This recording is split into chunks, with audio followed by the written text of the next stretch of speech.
ایسی کمال گفتگو فرمائی ہے.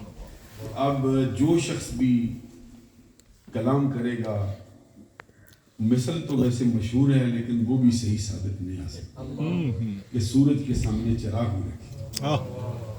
آج ہر شخص کی آنکھیں حضرت کے چہرہ زیبا کی زیارت سے ٹھنڈی ہو گئی ہیں.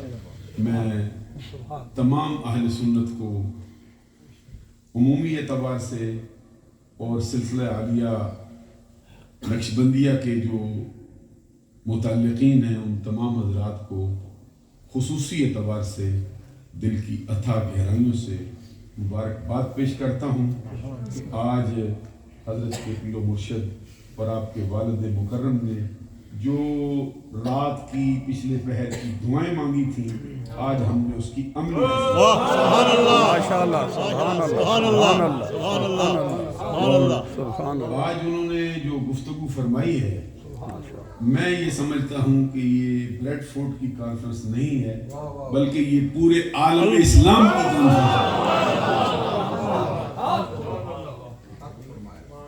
اس کے بعد میں کیا کہہ سکتا ہوں؟ جو بات بھی کہوں گا میں حضرت کے حوالے سے ہی چند باتیں کہہ سکتا ہوں.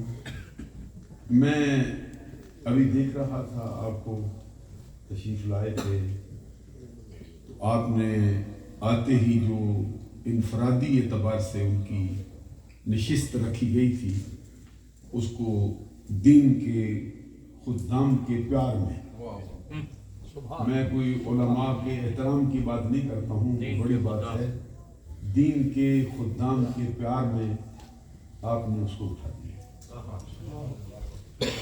تو مجھے سعدی شرادی رحمۃ اللہ تعالی علیہ کا وہ شعر یاد آتا ہے جس میں وہ فرماتے ہیں کہ تواضع کند ہوش مند گزین نہد شاخ خرم و سر زر.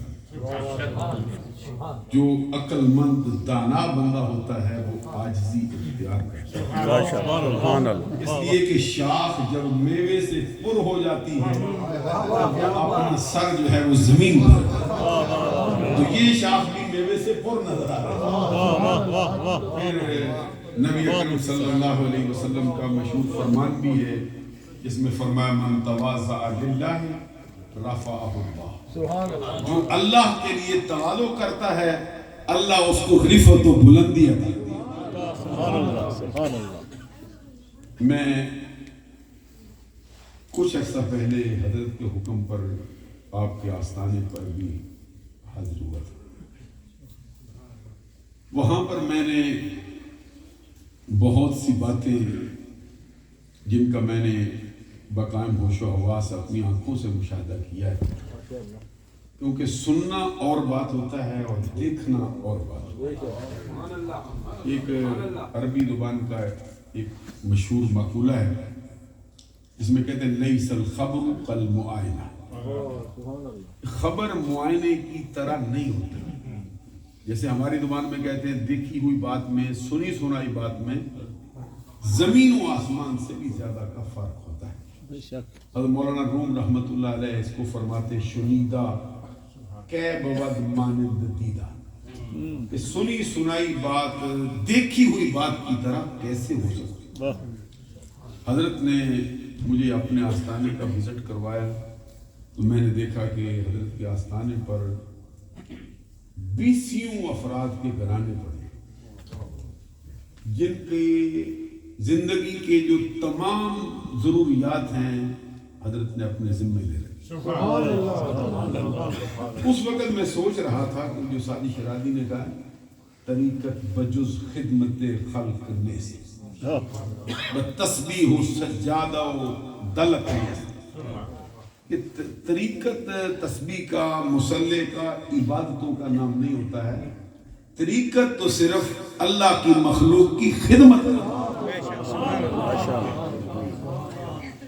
حضرت کو اللہ تبارک و تعالیٰ نے بہت مرتبہ عطا کیا ہے.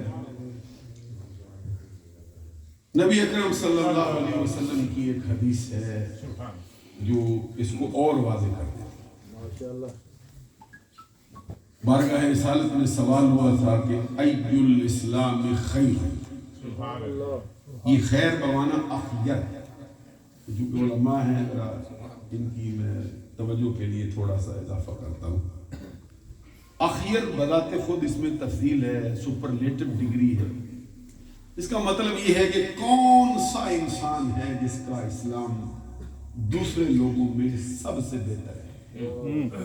تو جواب میں نبی اکرم صلی اللہ علیہ وسلم نے 2 باتیں ارشاد فرمائی تھی اور دونوں باتوں کو ایک خصوصی چیز سے مقید کر دیا. یہ فرمایا کہ نبی اکرم صلی اللہ علیہ وسلم سے جب پوچھا گیا ای الاسلام خیر، جواب میں فرمایا تطعم الطعام وتقرأ السلام. اس بندے کا اسلام دوسروں سے بہتر ہے جو لوگوں کو کھانا کھلاتا. ماشاءاللہ سبحان اللہ. دوسری بات فرمائی کہ جو سلام میں پہل کرتا، سلام کرتا. ان کو دونوں باتوں کو ایک چیز سے مقید کیا. وہ کیا تھا؟ فرمایا الا من عرفت ومن لم تعرف. کھانا کھلانا، سلام کرنا، اس کو کسی خاص بندے کے ساتھ مخصوص نہیں کرتا ہے. پہچانتا ہے تب بھی کرتا ہے، نہیں پہچانتا ہے تب بھی کرتا ہے. حضرت کے آستانے پر میں نے یہ 2 باتیں بھی بدرجہ عتم دی. تو یہ جس درخت کا پھل ہے اس کی عظمت کا اندازہ پھر آپ لگا سکتے ہیں. کیونکہ ہمارے ہاں یہ مثل مشہور ہے، کہتے ہیں الشجرۃ تعرف بثمرها، کہ درخت اپنے پھل سے پہچانا جاتا ہے. بے شک. پھر کہتے ہیں الولد سر لابیہ، کہ بیٹا اپنے باپ کا راز ہوتا ہے. ہم کہتے ہیں حضرت پیر نقیب الرحمان صاحب کو دیکھنا چاہو، یہ ان کا پھل ہے جو بلکہ نہیں، بلکہ جو حضرت آستانہ عالیہ عیدگاہ شریف کے تاجدار ہیں، اگر کوئی ان کو دیکھنا چاہے تو ان کی تصویر یہ پڑے گی. سبحان اللہ. حق. جب بھی ان کو اللہ نے توفیق عطا فرمائی ہے کہ اپنے مریدوں کی ہی نہیں بلکہ اہل سنت کے جو چھوٹے بڑے تمام افراد ہیں ان کی تربیت کے لیے پورے عالم اسلام کا دورہ کرتے ہیں. سبحان اللہ. اور جب یہ سرزمین انگلستان میں آتے ہیں تو میں دیکھتا ہوں کہ ایک الگ ہی بہار آ جاتی ہے. مسجدوں کی آبادی بڑھ جاتی ہے اور جگہ جگہ پر قال اللہ اور قال الرسول کے نعرے لگنے شروع ہوتے ہیں. بے شک. تو میں یہ محسوس کرتا ہوں کہ اللہ تبارک و تعالیٰ نے ان کے اندر اپنے آباء و اجداد کے وہ جوہر رکھے کہ جن کے پیش نظر ہم کہہ سکتے ہیں کہ ان کے سبب سے ان کے آستانے کا جو پہلا دور تھا بے شک اس کے پھر سے پلٹ آنے کی امید ہی نہیں بلکہ یقین. اللہ اکبر. بے شک. سبحان اللہ. کرتا ہوں جو مرزا غالب نے کہی ہے کہ تم سلامت رہو 1000 برس.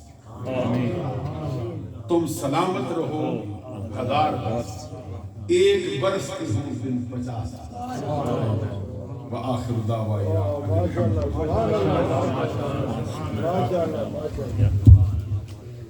نہایت ہی خوبصورت انداز میں اپنی محبتوں کا اپنی محبتوں کا اظہار فرما رہے تھے کہ مفتی صاحب اور بہت ساری دعائیں دے رہے تھے. اللہ آپ کی دعائیں قبول فرمائے اور آپ کے حق پہ ہماری دعائیں اللہ آپ کو بھی عمر خضر عطا فرمائے. آپ کو اللہ نے جو علم عطا فرمایا اللہ تعالیٰ اس علم کی برکات اور زیادہ عالم اسلام میں آپ کو بانٹنے کی بھی توفیق عطا فرمائے اور ہم سب کو اس علم سے استفادہ کرنے کی بھی توفیق عطا فرمائے. آخر میں چند کلمات کے لیے اس مسجد کے امام الخطیب حضرت علامہ مولانا قاری محمد شفیع صاحب آپ تشریف لائیں گے اور آپ اپنے کلمات ارشاد فرمائیں گے. اور مجھے یہ بھی کہا گیا کہ اس مسجد کی تعمیر کا کام بھی آگے ہونے لگا ہے مینار کے لیے بھی، تو اس حوالے سے بھی آپ ضرور تعاون فرمائیں. میں ملتمس ہوں قاری محمد شفیع صاحب سے وہ تشریف لاتے ہیں اور اپنے کلمات ارشاد. بسم اللہ الرحمن